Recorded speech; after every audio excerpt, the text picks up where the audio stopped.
उसके बाद हमारा MRS का टॉपिक रह गया, और MRS का टॉपिक ऑलरेडी मैं आपको पढ़ा चुका हूं जब हमने इंडिफरेंस कर्व के बारे में पढ़ा था। ठीक है, तो MRS वाला टॉपिक भी पढ़ लीजिएगा। ठीक है, फिर कोई मसला होगा तो फिर इंशाल्लाह व्हाट्सएप नंबर अवेलेबल ही होगा आपको मेरे पास, तो जो कन्फ्यूजन होगी रिगार्डिंग द लेक्चर वो आप मेरे से पूछ लीजिएगा। ठीक है, तो इंशाल्लाह अब कल मुलाकात होगी आपसे। अल्लाह हाफिज़।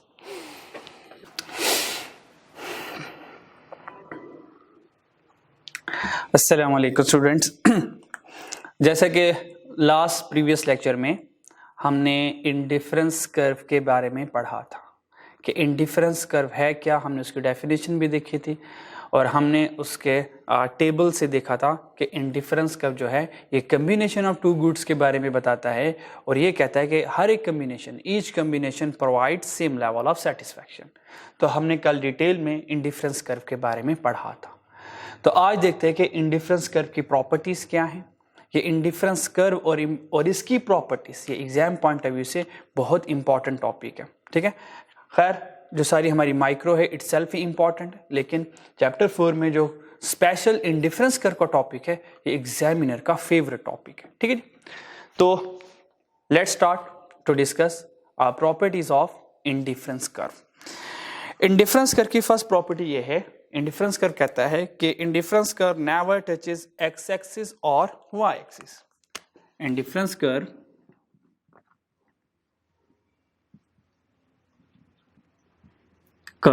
never touches x axis और y axis। उसने कहा इंडिफरेंस कर्व की प्रॉपर्टीज में से पहली प्रॉपर्टी ये है कि इंडिफरेंस कर्व ना ही इसको x एक्सिस को टच करना चाहिए, ना ही इसको y एक्सिस को टच करना चाहिए। अगर ये प्रॉपर्टी पढ़ने से पहले हम ये देखना चाहते हैं कि ओरिजिनल इंडिफरेंस कर्व की डायग्राम कैसे बनती है, तो पहले हम ओरिजिनल इंडिफरेंस कर्व की डायग्राम बना लेते हैं। तो जब हमने ओरिजिनल इंडिफरेंस कर्व की डायग्राम बनानी है तो हम कल वाला ही डाटा ले लेते हैं। तो कल वाले डाटा में हमारे पास था कॉम्बिनेशन, उसके बाद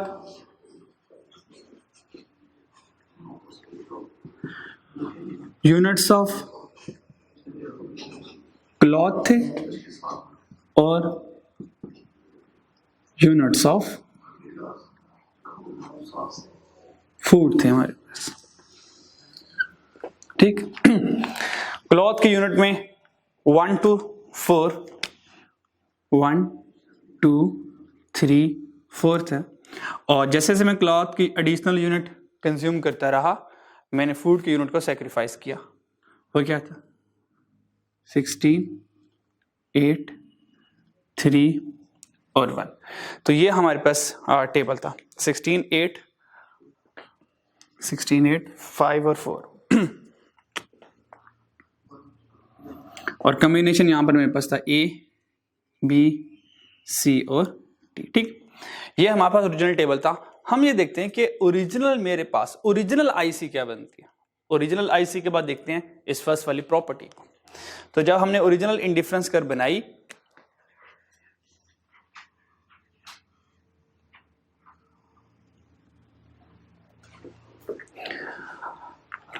तो हमने इंडिफरेंस कर्व का ग्राफ बनाया। ठीक, हमने क्या किया, एक्स एक्सिस पर यूनिट्स ले लिया ऑफ क्लॉथ के, और वाई एक्सिस पे हम यूनिट ऑफ फूड ले लेंगे, वाई एक्सिस पे यूनिट ऑफ फूड ले लेंगे। ठीक, चलिए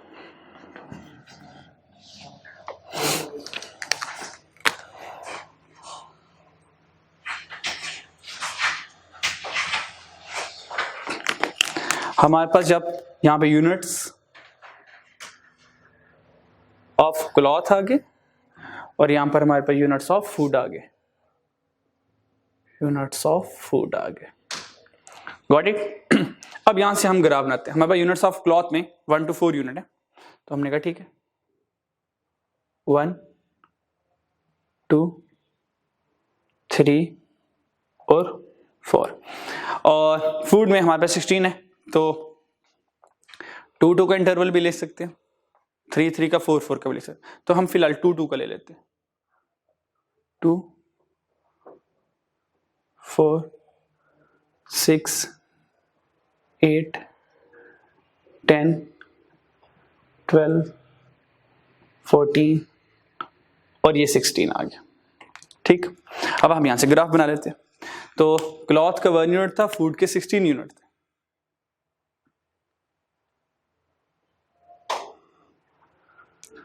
टू पर 8 था, 2 पर 8,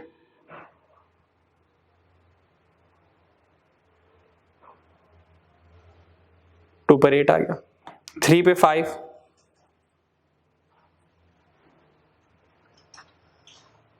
3 पे 5 आ गया, और 4 पे 4 आ गया।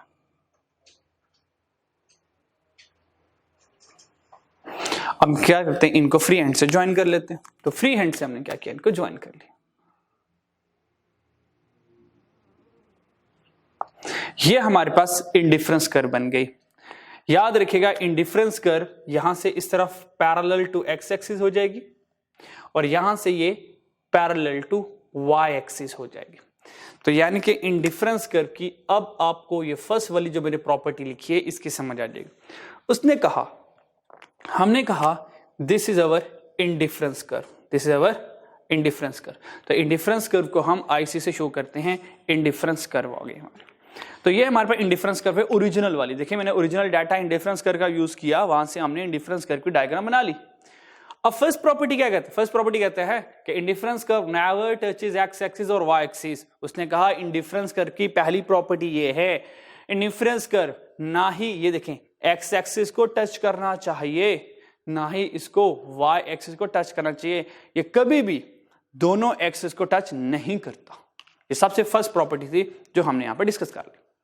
अच्छा, अगर हम ये देखें, हमने कहा अगर इंडिफरेंस कर्व किसी एक एक्सिस को टच करे तो इसे होता क्या है। हमने कहा लेट्स सी, ये देखें, अगर हम एक और डायग्राम बनाएं, फॉर एग्जांपल मैंने डायग्राम ये बनाई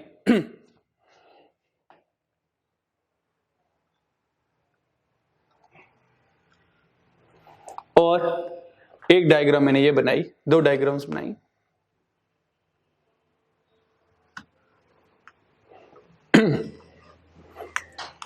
हमने कहा फॉर एग्जांपल मैंने एक इंडिफरेंस कर्व बनाने की कोशिश की और मैंने ये इंडिफरेंस कर्व बनाई।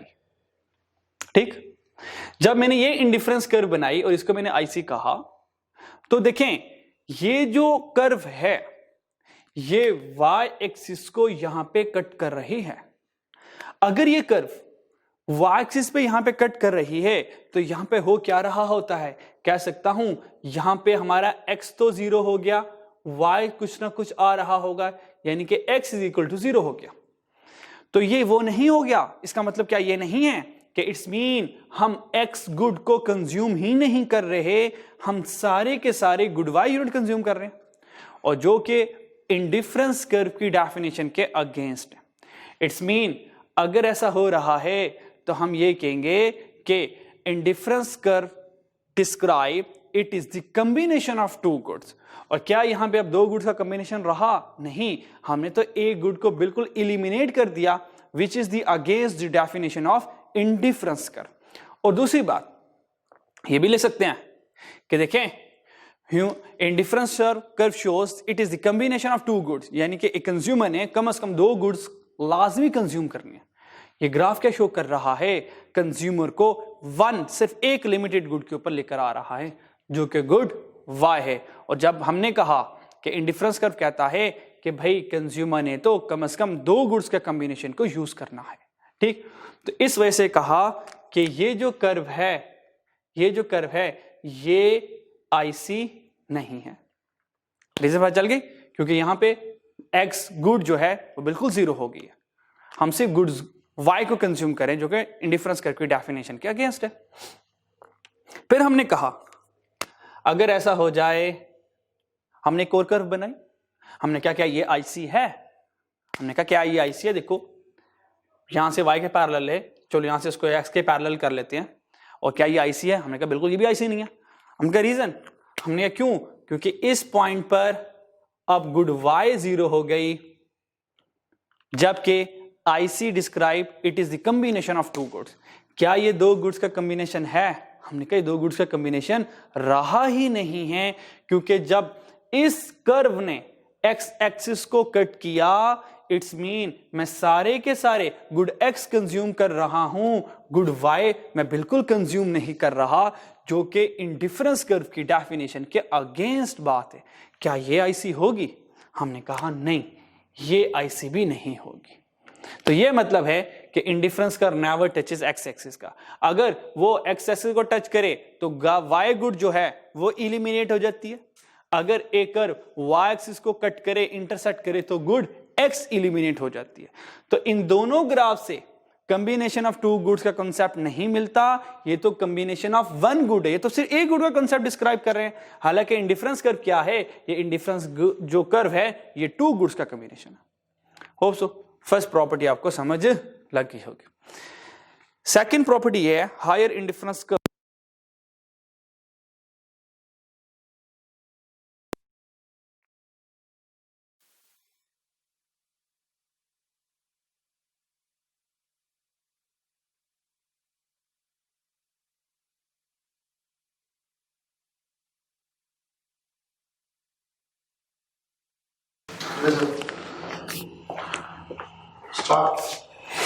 चलें, सेकंड प्रॉपर्टी हमने पढ़नी है अब।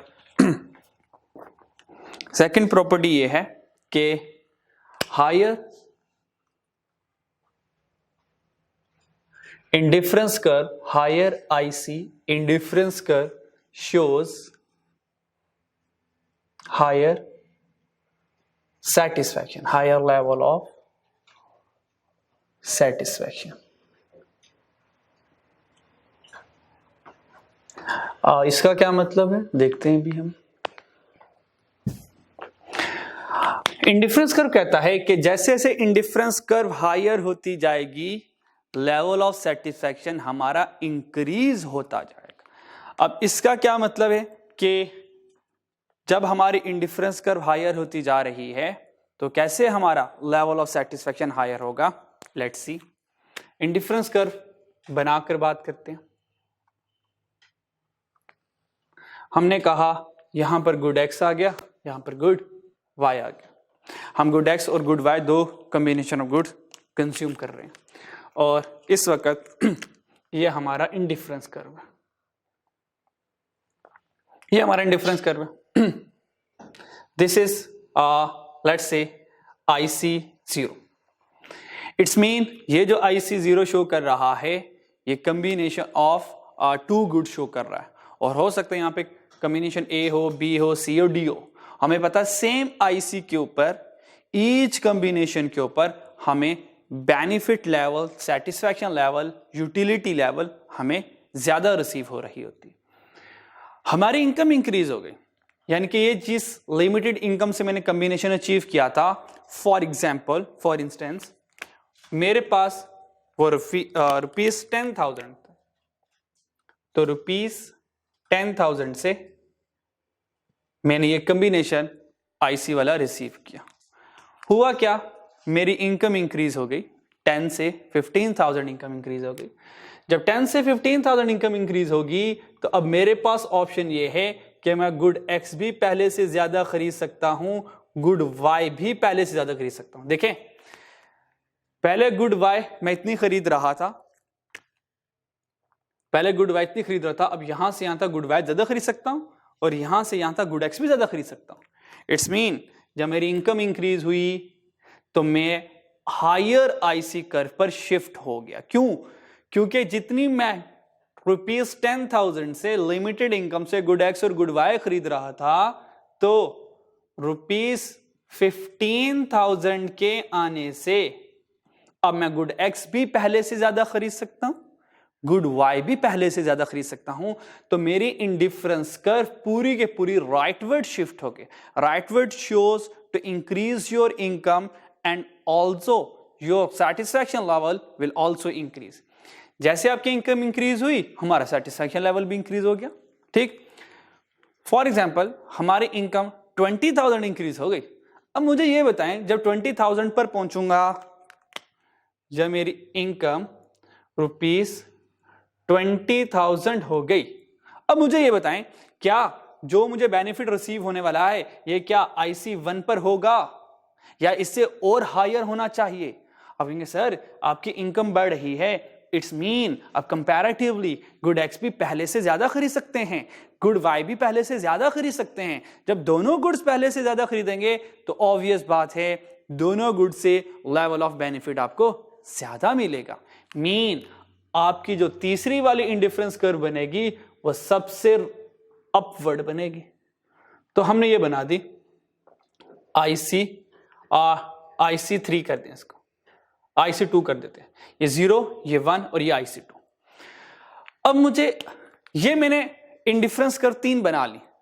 फॉर एग्जांपल ये मैंने इनकम नहीं सामने लिखी हुई थी और मैं आपसे पूछूं बताएं IC0 IC1 और IC2 इन तीनों में से सबसे ज्यादा हायर सैटिस्फैक्शन कौन सी कर्व प्रोवाइड कर रही है? आप कहेंगे सर रेड वाली कर्व IC2 सबसे ज्यादा higher level of benefit provide कर रही है। क्यों? क्योंकि हमने प्रॉपर्टी पढ़ी, जितनी हायर जितनी IC हायर होगी वो क्या करता है, वो शो करती है हायर लेवल ऑफ सेटिस्फैक्शन।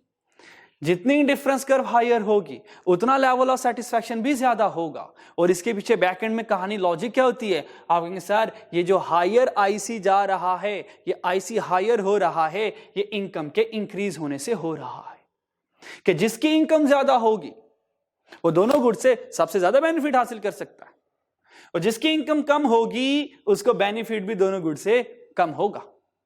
और अगर मैं आपसे ये पूछूं बताएं इस रेड ब्लैक और ब्लू में कौन सी ऐसी कर्व है जहां पर कंज्यूमर को लेवल ऑफ बेनिफिट कम मिल रहा है? आप कहेंगे सर IC0 क्योंकि सबसे लोअर है, इट्स मीन ये जो IC कर्व है ये सबसे कम बेनिफिट आपको प्रोवाइड कर रही है as compare to IC1 and IC2। Clear? चलें अब आप लोगों ने मुझे इस चीज का आंसर करना, ठीक है? आप सोच समझ के जवाब दीजिएगा। अब जो मैं पूछने वाला हूं मुझे ये बताए कि फॉर इंस्टेंस मैं कॉम्बिनेशन ए है, ये B पॉइंट है और ये मेरा C पॉइंट है, ABC 3 पॉइंट है मेरे पास, ठीक? अब मुझे आप बताएं सोच के, अगर मैं आपसे ये पूछूं कि इस C पॉइंट पर लेवल ऑफ बेनिफिट आपको कितना रिसीव हो रहा है as compare to B and A, तो आप लोगों का क्या आंसर होना चाहिए? आप कहेंगे सर क्योंकि C सबसे हायर इंडिफरेंस कर्व पर आ रहा है तो एट पॉइंट C हमें हायर लेवल ऑफ बेनिफिट और हायर लेवल ऑफ सेटिस्फैक्शन मिलेगा। वेल डन, बहुत अच्छा आंसर था अगर आपने ये सोचा था। अच्छा अब मेरा अगला सवाल, मेरा नेक्स्ट क्वेश्चन ये है, अच्छा मैंने कहा फॉर एग्जांपल एक पॉइंट A ये है, पॉइंट B ये है और पॉइंट D ये है, ठीक? मैं इस वक्त पॉइंट A पर हूं, मैं इस वक्त कहां हूं? पॉइंट A पर हूं। मैं पॉइंट A से C पर आता हूं, मैं पॉइंट A की जगह पॉइंट C को सिलेक्ट करता हूं। अब मुझे बताएं क्या जब मैं A से C पर आया अब मेरा लेवल ऑफ बेनिफिट इंक्रीज हुआ, मेरा लेवल ऑफ बेनिफिट डिक्रीज हुआ, मेरा लेवल ऑफ बेनिफिट सेम रहा या मेरे लेवल ऑफ बेनिफिट पर कोई फर्क नहीं पड़ा? क्या हमने कहा हमें नहीं पता? तो बताएं इन तीनों ऑप्शन में से कौन सी ऑप्शन करेक्ट होगी? अगर मैं A से C पर आया तो आप लोगों को क्या आंसर होना चाहिए? सोचे, जवाब दें फिर मुझे, शाबाश जल्दी से सोचे। अगर मैं A से C पर आ रहा हूं what should be our answer? क्या सेटिस्फैक्शन इंक्रीज, क्या डिक्रीज या सेम? इन तीनों में से कोई एक चीज तो हो रहा है। तो आपका आंसर क्या होगा? आप कहेंगे सर अभी तो हमने कल डिटेल में डेफिनेशन पढ़ी है कि सेम IC के ऊपर जितने भी कॉम्बिनेशन होंगे हर एक combination same level of satisfaction provide करता है। आप कहेंगे सर बेशक आप A की जगह C सिलेक्ट करें तब भी लेवल ऑफ सेटिस्फैक्शन सेम रहेगा, बेशक ए की जगह डी सिलेक्ट करें या बी सिलेक्ट करें, सेम आईसी के ऊपर जितने भी कॉम्बिनेशन बनेंगे, हर एक कॉम्बिनेशन हमें same level of benefit provide करता है। ये बात याद रखिएगा। जब मैं सेम आईसी की बात करूंगा तो सेम आईसी के ऊपर कोई भी कॉम्बिनेशन सेलेक्ट कर लो, लेवल ऑफ बेनिफिट सेम रहता है। जब तक मैं आईसी चेंज नहीं करूंगा, लेवल ऑफ बेनिफिट चेंज नहीं होगा। अगर मैं आपसे ये कहता हूं कि ठीक है, इस वक्त मैं इस पॉइंट ए पर हूं, मैंने इस पॉइंट ए के बाद ये वाला पॉइंट बी सिलेक्ट किया, अब बताएं मुझे मेरा लेवल ऑफ बेनिफिट इंक्रीज हुआ, डिक्रीज हुआ या सेम हुआ? आप कहेंगे सर ये वाला ए हायर आईसी पे बना हुआ है, ये वाला बी लोअर आईसी पे बना हुआ है, यानी कि आप इस हायर आईसी से लोअर आईसी पर आ रहे हैं। ऑब्वियस बात है सर, प्रॉपर्टी पढ़ी है, higher IC shows higher level of benefit satisfaction और lower IC shows lower level of satisfaction, कि ये बी जो है ये ए के कंपैरेटिव हमें कम बेनिफिट प्रोवाइड करेगा। होप सो आपको ये बात समझ आ गई होगी। तो ये सेकंड प्रॉपर्टी हमारी कि IC shows higher level of satisfaction. Next हमारी प्रॉपर्टी है two indifference curve can not intersect each other. Two indifference curve can not intersect each other. Third हमारी ये है two indifference curve can not intersect each other.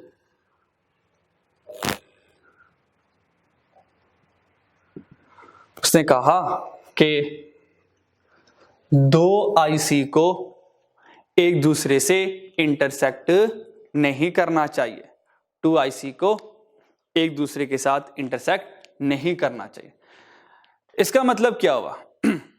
इसका मतलब ये हुआ कि हम डायग्राम बनाकर बात करते हैं, इसका ये मतलब हुआ। ठीक है, तो जब तक डायग्राम नहीं बनती बातें इतनी क्लियर नहीं होती। तो डायग्राम इंशाल्लाह बातें क्लियर कर देगा। ये गुड एक्स है, ये वह गुड वाई है। ठीक है, तो सबसे पहले हमने एक इंडिफरेंस कर्व बनाई जो कि इंडिफरेंस कर्व 1 है, वो मैंने बना लिया। ये मेरी बन गई फॉर एग्जांपल IC1, ये मेरी IC1 बना ली।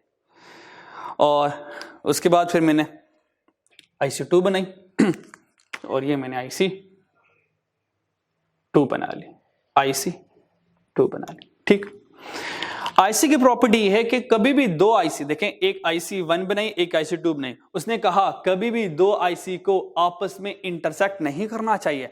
आपस में देखें यहां पर इंटरसेक्ट हो रहा है, ये देखें IC1 और IC2 इस पॉइंट पर इंटरसेक्ट हो रही हैं।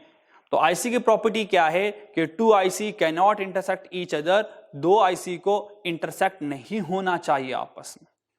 हमने कहा अगर हो जाए तो इसके क्या नुकसान होते हैं, अगर हो जाए तो इसमें क्या मसला, हम वो मसला देखते हैं। अब हमने कहा ठीक है, ये बात समझ ये आएगी इस तरह कि फॉर एग्जांपल हमने अभी ये प्रॉपर्टी पढ़ी, higher IC shows higher level of satisfaction, lower IC shows lower level of satisfaction. हमने कहा ठीक है, ये सेम कॉन्सेप्ट यहां पर अप्लाई करते हैं, क्योंकि जब भी दो आईसी नजर आ जाएंगी तो हम हायर आईसी वाला कॉन्सेप्ट अप्लाई कर सकते हैं। हमने कहा कि फॉर एग्जांपल मैं इस वक्त इस पॉइंट पर हूं, इसको पॉइंट ए कह दे और पॉइंट इसको बी कह दे और ये पॉइंट सी कह दे। हमने कहा इन तीनों पॉइंट पे कुछ एनालिसिस करते हैं जरा इस आईसी के बारे में, क्या आईसी क्या करता है। अब इस पॉइंट ए की बात करूं तो देखें ये ब्लू वाली आईसी जो है ये कौन थी, IC2, यानी कि IC2 ग्रेटर देन है IC1 से। क्लियर है? ये IC2 ग्रेटर क्यों हुई होगी, जरा सोचें, लॉजिक सोचें जरा, ऐसा क्यों हुआ होगा, सोचें please. Being an economist, being an economic student, how you think IC2 will greater than IC2? What is the reason behind this? ये क्यों हुआ होगा ग्रेटर?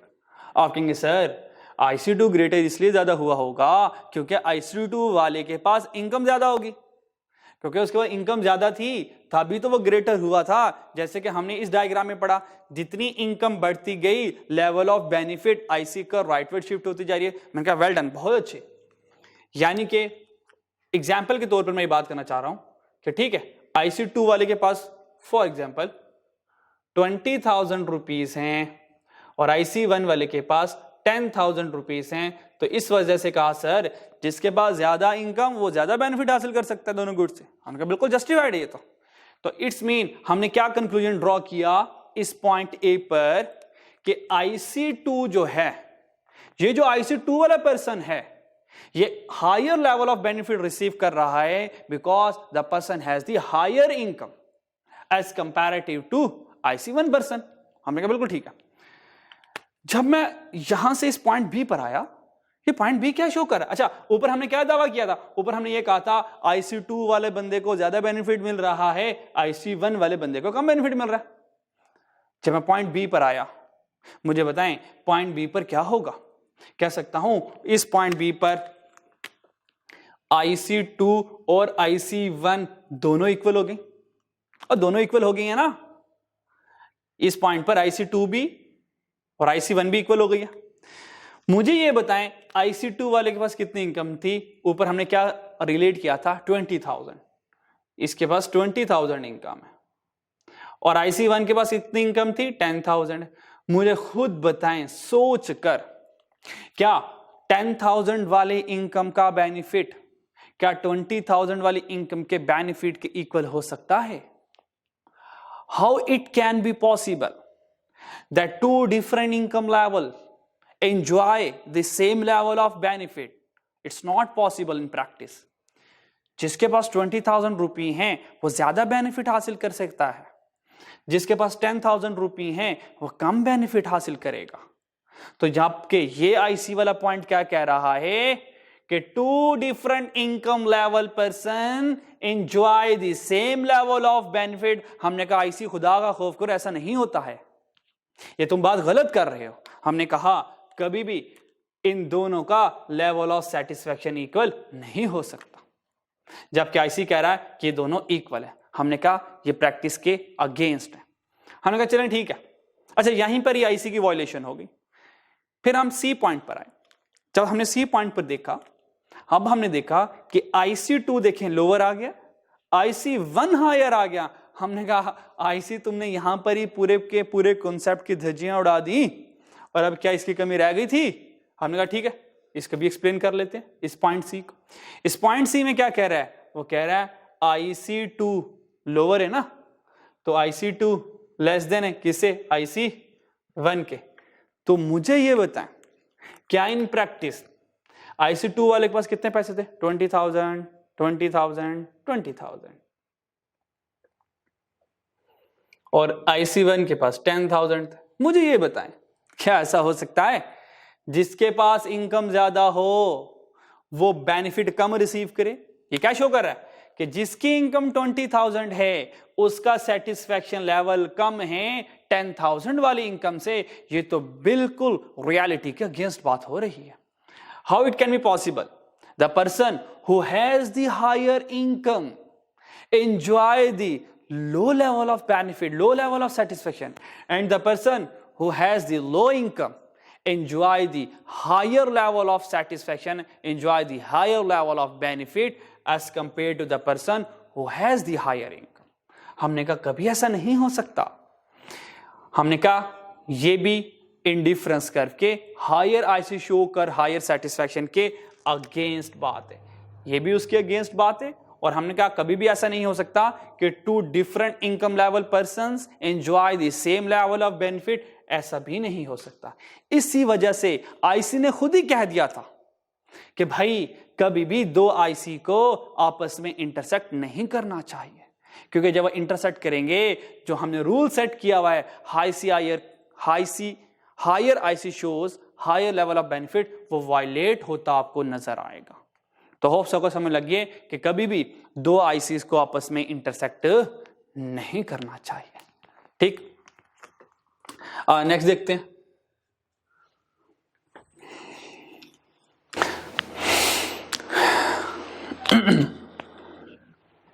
फोर्थ प्रॉपर्टी हमारे पास ये है, indifference curve slope downward. Indifference curve की slope downward होनी चाहिए। स्लोप डाउनवर्ड का मतलब कि जो हमारी स्लोप है वो नेगेटिव होनी चाहिए। स्लोप नेगेटिव का मतलब क्या, ये आपको पता है। स्लोप नेगेटिव का मतलब होता है कि टू वेरिएबल्स के दरमियान जो रिलेशनशिप होता है वो नेगेटिव रिलेशनशिप होता है। यानी कि जब हम किसी एक चीज को इंक्रीज कर रहे होंगे, we have to sacrifice, we have to decrease the another one। जब हम एक चीज को इंक्रीज करते हैं तो हमें किसी दूसरी चीज को क्या करना पड़ता है, डिक्रीज करना पड़ता है। इस वजह से हमारी जो स्लोप है वो क्या बनती है, वो हमारी डाउनवर्ड बनती है। ठीक है, तो हमने कहा कि आईसी की फोर्थ प्रॉपर्टी ये है कि आईसी जो है वो नेगेटिव स्लोप होता है। फॉर एग्जाम्पल कैसे, हमने कैसे देखते हैं, डायग्राम बनाकर गुड एक्स कह दिया हमने, यहाँ पे गुड वाई कह दिया, और हमने कहा जो हमारी इंडिफरेंस कर्व होगी वो डाउनवर्ड स्लोप होगी। तो ये देखें, ये जो मेरी आईसी आई ये मेरी downward slope I. For example कि मैं इस पॉइंट पर इस वक्त हूं, पॉइंट ए पर, तो पॉइंट ए पर गुड वाई ये कंज्यूम कर रहा था, और उसी पॉइंट ए पर गुड एक्स मैं ये कंज्यूम कर रहा था। मैं चाहता हूं मैं गुड एक्स ज्यादा कंज्यूम करूं, यानी कि मैं पॉइंट ए से पॉइंट बी में आना चाहता हूं। तो देखें यहां से गुड एक्स तो ज्यादा हो गई, लेकिन गुड एक्स को इंक्रीज करने के लिए मुझे क्या करना पड़ा, गुड वाई को सैक्रिफाइस करना पड़ा। This is called the downward slope, this is called the negative slope.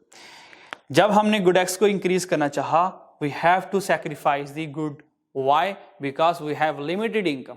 We cannot increase both of goods with limited income. अगर मैं किसी एक गुड पर ज्यादा इनकम खर्च कर रहा हूंगा तो मुझे किसी ना किसी दूसरी गुड को सैक्रिफाइस करना पड़ेगा, क्योंकि जब तक ये सैक्रिफाइस नहीं होगा इसने इंक्रीज नहीं होना। ठीक है जी, क्लियर। फॉर एग्जाम्पल जैसे कि मेरे पास 10,000 रुपये हैं। जब मेरे पास 10,000 रुपये हैं तो मैं ये डिसीजन लेना है कि मैं फूड के यूनिट ज्यादा खरीदूं या क्लॉथ के यूनिट ज्यादा खरीदूं। फॉर एग्जाम्पल इस वक्त मैं फॉर एग्जाम्पल नॉर्मली 5,000 क्लॉथ पे खर्च कर रहा था, 5,000 मैं फूड पे खर्च कर रहा था, इक्वल। तो 5,000 क्लॉथ पे खर्च कर रहा था, फॉर एग्जाम्पल 5,000 ही फूड पर खर्च कर रहा था। मैं चाहता हूं कि फूड के यूनिट में बस ज्यादा हो जाए, यानी कि फूड के ऊपर मैं 7,000 रुपये खर्च करूं। ऑब्वियस बात है मेरे पास टोटल 10,000 रुपये हैं, जब 7,000 इधर लगाऊंगा तो 7,000 में क्लॉथ के यूनिट ज्यादा आएंगे, और जब 3,000 बच जाएंगे, जब 3,000 के फूड के यूनिट खरीदूंगा, यहां पर क्लॉथ के यूनिट तो ज्यादा हो गए। जब कम पैसों से फूड के यूनिट खरीदूंगा तो फूड के यूनिट कम नहीं आएंगे। तो देखें जब हम किसी एक चीज को इंक्रीज करना चाहते हैं हमें किसी ना किसी दूसरी चीज को सैक्रिफाइस करना पड़ता है। इस वजह से जो आईसी कर्व बनती है वो डाउनवर्ड बनती है, वो नेगेटिव बनती है। हमने कहा ठीक है, ओके फाइन, हमें समझ लग गया। फिर हमने कहा एक मैं आपको ग्राफ बनाऊंगा, आपके सामने ग्राफ बनाऊंगा, आपने मुझे बताना है क्या ये डाउनवर्ड है, क्या ये नेगेटिव है, और उसके बाद मुझे बताना है क्या ये इंडिफरेंस कर्व भी है। फॉर एग्जाम्पल मैंने कर्व बनाई और आप लोगों ने बहुत सोच समझकर जवाब देना है, कोई जल्दी नहीं है मुझे जवाब की, आपके आंसर की मुझे कोई जल्दी नहीं। मैंने एक ग्राफ बनाया, ये ग्राफ बनाया, और मैंने इसके साथ आईसी लिख दिया। मुझे बताएं क्या ये इंडिफरेंस कर्व है, क्योंकि इंडिफरेंस कर्व कहता है स्लोप डाउनवर्ड होनी चाहिए, स्लोप नेगेटिव होनी चाहिए। क्या ये स्लोप डाउनवर्ड नहीं है, क्या ये स्लोप नेगेटिव नहीं है? आप कहेंगे सर पहले खुद सोचें पहले। हाँ ठीक है, सारा कुछ मैंने बताना है तो आप लोगों ने क्या सोचना है, चलो सोचें शाबाश, और मुझे बताएं क्या ये नेगेटिव है, क्या ये डाउनवर्ड है। उसके बाद फाइनल आंसर मुझे कंक्लूड करके बताएं क्या ये आईसी भी है। शाबाश, फिर मैं आपसे शेयर करता हूं। टेक योर टाइम, 30 सेकंड है आपके पास।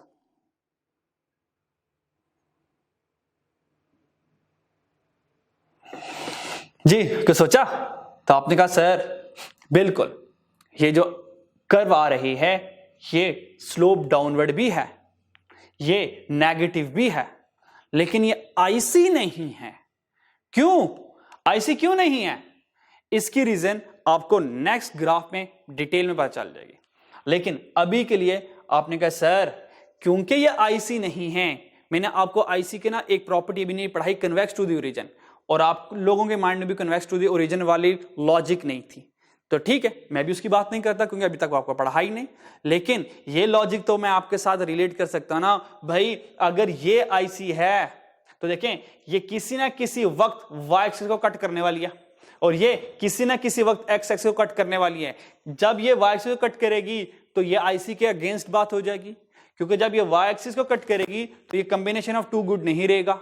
और जब ये लाइन फर्दर, ये देखें ये लाइन फर्दर ऐसे डिक्रीज होती रहेगी, और जब ये एक्स एक्सिस को ऐसे कट करेगी इस पॉइंट पर, अब ये क्या रहेगा, कॉम्बिनेशन ऑफ टू गुड, ये भी नहीं रहेगा। तो इस वजह से ये इंडिफरेंस कर्व नहीं है।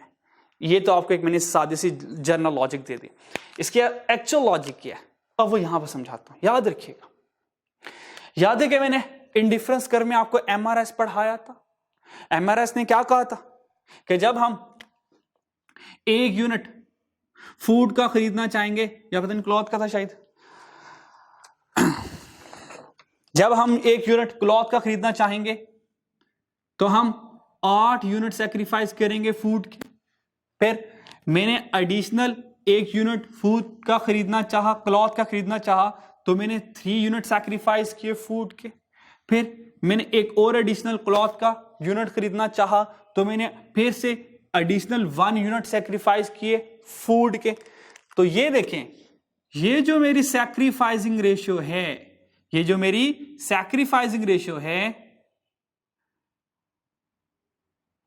ये जो मेरी सैक्रिफाइसिंग रेशियो है, ये क्या डिक्रीज हो रही है?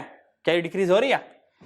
ये जो डिक्रीज हो रही है, और हमने क्या कहा था 831, और इसको मैंने क्या नाम दिया था? इसका नाम दिया था MRS, marginal rate of substitution. Mean एक गुड क्लॉथ का यूनिट हासिल करने के लिए मैं फूड के कितने यूनिट सब्स्टिट्यूट कर रहा हूं, दिस इज कॉल्ड एमआरएस। और हमने कहा ये जो हमारा एमआरएस है, मार्जिनल रेट ऑफ सब्स्टिट्यूशन, ये क्या होता है?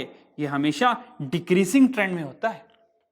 और इस डिक्रीजिंग ट्रेंड की आपको लॉजिक दी थी law of diminishing marginal utility को रिलेट करके।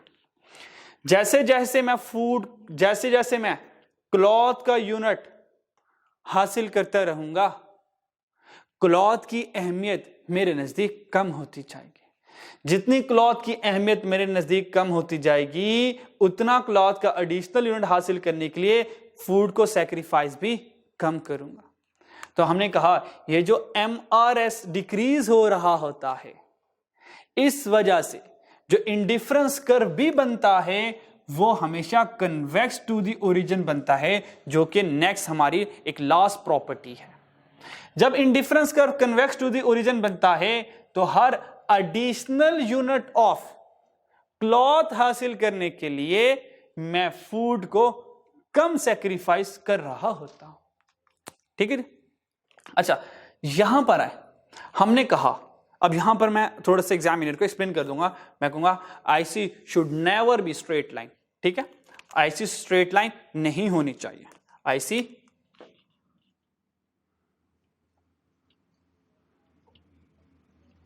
IC should not B negative straight line. IC should not be negative straight line, because in this concept MRS is equal. MRS is equal mean जितना change y में आ रहा है उतना change x में आ रहा है। हम कहेंगे in this concept MRS is equal, उसका मतलब क्या? डेल्टा y, जितना चेंज डेल्टा y में आ रहा है उतना ही चेंज x में आ रहा है। ठीक, in this concept MRS is equal, but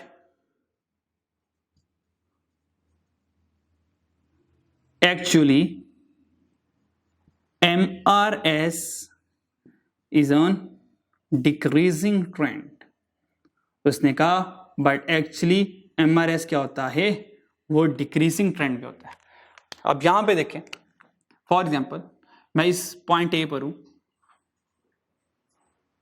इस पॉइंट पे पर गुड वाई ये है, गुड एक्स ये है, और मैं पॉइंट फॉर एग्जांपल बी पर आ गया। अब पॉइंट बी पर जब मैं आया तो देखें ये वाई 1 हो गया, ये एक्स 1 हो गया। तो जितना चेंज वाई में आ रहा है उतना ही चेंज एक्स में आ रहा है। यहां पर हमारा मार्जिनल रेट ऑफ सब्स्टिट्यूशन क्या है, वो सेम है दोनों का। एमआरएस सैक्रिफाइसिंग रेशियो, यहां पर क्या सैक्रिफाइसिंग रेशियो क्या है, सेम है। और जाके हमने कहा एमआरएस में, आईसी में सैक्रिफाइसिंग रेशियो क्या होती है, वो हमेशा डिक्रीज होती है। सैक्रिफाइसिंग रेशियो हमेशा डिक्रीज होती है। फॉर एग्जांपल मैं इस वक्त पॉइंट ए पर हूं, मैं इस वक्त पॉइंट ए पर हूं, सैक्रिफाइसिंग रेशियो कैसे डिक्रीज होती है अभी पता चल जाएगा आपको। मैं इस पॉइंट ए पर हूं और पॉइंट ए से फॉर एग्जांपल पॉइंट बी बार पर आना चाहता हूं। जब मैं बी बार पर आया तो मैंने ये सारा की सारा गुड वाई सैक्रिफाइस किया और ये इतना सा गुड एक्स हासिल करने के लिए, ये देखें मैंने ज्यादा सैक्रिफाइस किया लिटिल एक्स को ऑब्टेन करने में, ठीक। फिर मैं जब बी से बी बार पर आया तो देखें, जब मैं बी से बी बार पर आया तो हुआ क्या, अब मैंने जो सैक्रिफाइस किया, अब जो मैंने सैक्रिफाइस किया, ये लाइन थोड़ी सी टेढ़ी होगी, इसको सीधा कर लें जरा।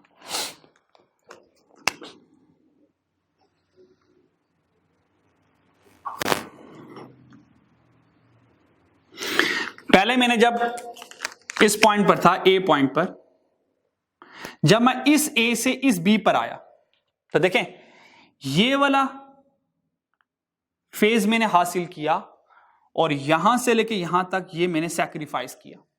फिर मैं इस बी से, इस बी बार से बी पर आया तो क्या किया, अब मैंने ये फेज सैक्रिफाइस किया।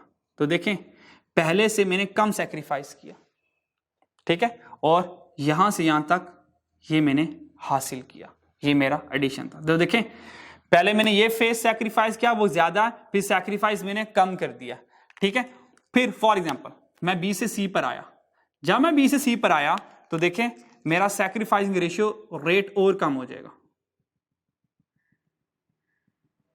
तो देखें जब मैं इस बी से सी पर आया तो देखें अब मैंने इससे भी कम सैक्रिफाइस किया, डेल्टा वाई मेरा सैक्रिफाइसिंग रेशियो रेट कम होता जा रहा है। देखें फॉर एग्जांपल ये रेशियो 8 थी, ये रेशियो 3 थी, तो ये रेशियो 1 है। तो जैसे जैसे मैं ए से एक्स को, जैसे जैसे मैं एक्स के ज्यादा यूनिट कंज्यूम कर रहा हूं, मैं वाई को सैक्रिफाइस कम करता जा रहा हूं। तो यहां पर क्या हो रहा था, यहां पर सैक्रिफाइसिंग रेशियो रेट सेम था। फिर हमने एक और डायग्राम बनाई, हमने कहा बताएं इस बारे में क्या ख्याल है आपका,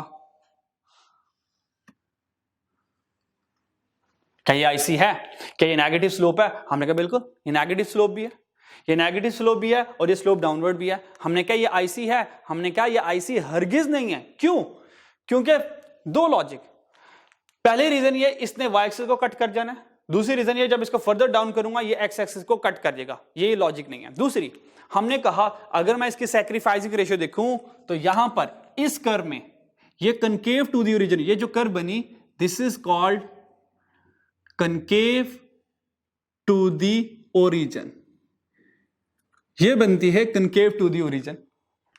जब ये कनकेव टू द ओरिजिन बनेगी तो यहां पर एक्चुअली हो क्या रहा होता है, यहां पर हमारा MRS sacrificing ratio rate increase हो रहा होता है। मुझे खुद बताएं क्या आईसी कहता है कि एमआरएस इंक्रीज हो या आईसी कहता है कि एमआरएस डिक्रीज हो। अब सर आईसी कहता है कि एमआरएस डिक्रीज हो, तो ये जो क्या है आईसी की डेफिनेशन के अगेंस्ट है। तो हम क्या कहेंगे, हम क्या कहेंगे इस डायग्राम के बारे में, IC should not be concave to the origin, हम कहेंगे कि IC should not be concave to the origin because it shows increasing MRS. It shows increasing MRS, which is against the definition of IC, जो कि IC की definition के against है। हमने कहा इंडिफरेंस कर्व को कॉन्केव टू द ओरिजिन नहीं होना चाहिए। लास्ट हमारी प्रॉपर्टी नंबर 5,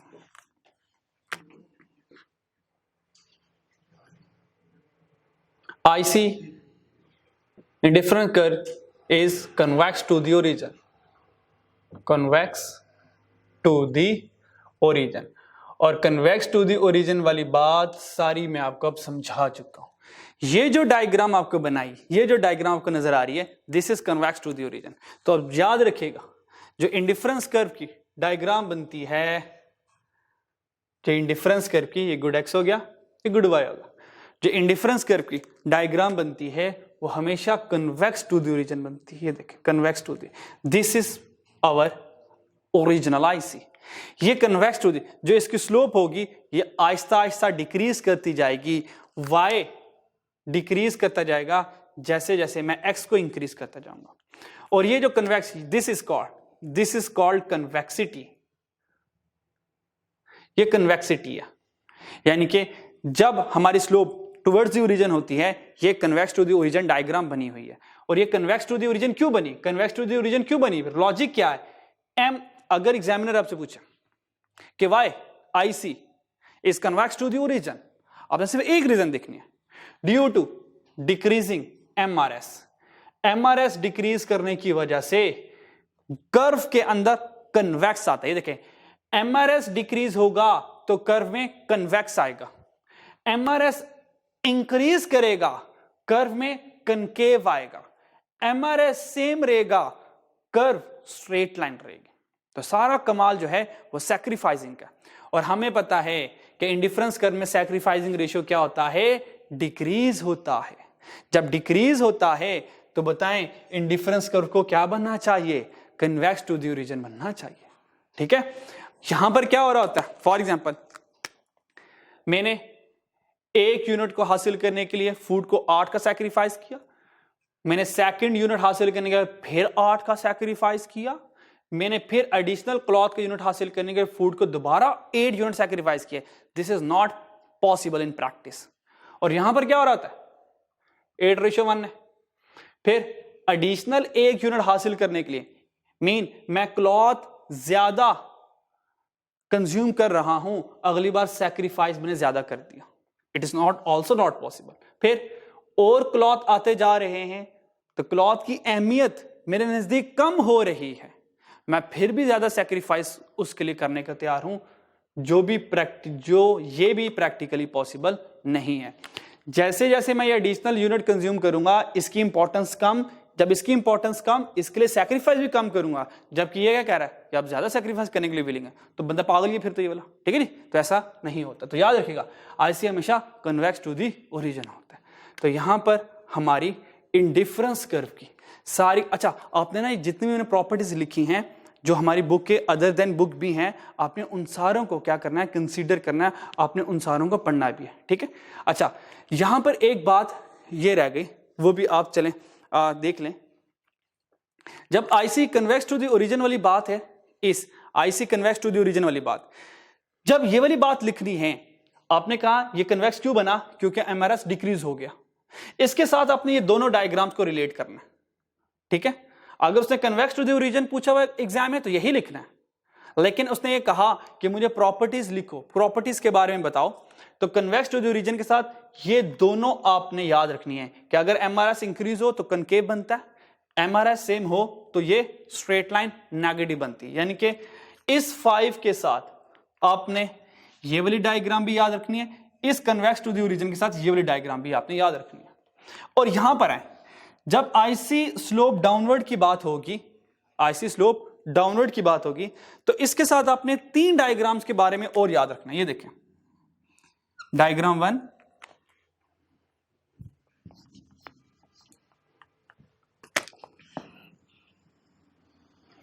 एक ये डायग्राम, एक ये डायग्राम और एक ये डायग्राम। 3 डायग्राम्स आपने याद रखनी है। और 3 डायग्राम में क्या क्या याद रखना है बस आपको मिनट में बता दूंगा। देखें, 4th प्रॉपर्टी थी कि आईसी स्लोप डाउनवर्ड होनी चाहिए। अगर मैं ये कह दूं कि ये आईसी है, हमने कहा बिल्कुल ये आईसी नहीं है। अगर एक जो लाइन है वो पैरेलल टू वाई एक्सिस हो या परपेंडिकुलर टू एक्स एक्सिस हो, हमने कहा ये हरगिज आईसी नहीं है। क्योंकि इस लाइन पर हम क्या करते हैं, इस लाइन पर गुड एक्स हमारी सेम होती है, गुड एक्स हमारी कांस्टेंट हो जाती है, यानी कि हम गुड वाई को सिर्फ इंक्रीज कर रहे होते हैं। ये भी 2 कॉम्बिनेशन ऑफ गुड्स की डेफिनेशन के अगेंस्ट है। उसके बाद अगर ऐसी लाइन हो जाए पैरेलल टू एक्स एक्सिस, क्या ये आईसी होगा? आप कहेंगे नहीं, ये भी आईसी नहीं होगा। क्यों? यहां पे हम सिर्फ गुड वाई को कांस्टेंट कर दिया, सिर्फ एक ही गुड कंज्यूम करते जा रहे हैं। हमने कहा ऐसा भी नहीं होगा। तीसरी में हमने कहा क्या ये आईसी हो सकता है? हमने कहा IC should not B positively slope. हम ये कहेंगे आईसी, इसके लिए सारी लाइन आपने याद रखनी हो, ये है। एक मेन हेडिंग लिख लीजिएगा, बल्कि मैं ये लिख लेता हूं आपको ताकि आपको भूल ना जाए। और ये वाली बात आपने याद रखनी है इस नेगेटिव स्लोप डाउनवर्ड की कर्व के साथ। आपने कहना है आईसी नेवर बी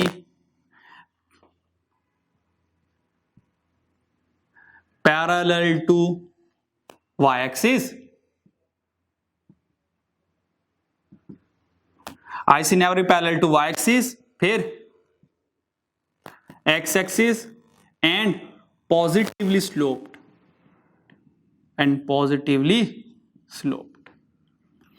आईसी को ना ही पैरेलल टू वाई एक्सिस होना चाहिए, ना ही पैरेलल टू एक्स एक्सिस होना चाहिए। क्यों? यहां पर गुड एक्स खत्म हो गई, यहां पर गुड वाई खत्म हो गई, उसका इफेक्ट। और IC should not B positively slope. ऐसा हो नहीं सकता कि मैं गुड एक्स इंक्रीज करता रहूं और साथ साथ में गुड वाई भी मेरी इंक्रीज हो रही है। लिमिटेड इनकम के साथ ऐसा नहीं हो सकता। ठीक है, तो ये भी आईसी नहीं है, ये भी आईसी नहीं है, ये भी आईसी नहीं है। तो अपने जो सारी डायग्राम्स हैं, इन सारी डायग्राम्स को आपने अपने माइंड में रखना है एग्जाम में। या तो एग्जामिनर पूछ सकता है इनके बारे में, इनके other than this main properties, या एग्जामिनर एमसीक्यूज में या कुछ ना कुछ आपसे ये पूछ सकता है। ठीक है, तो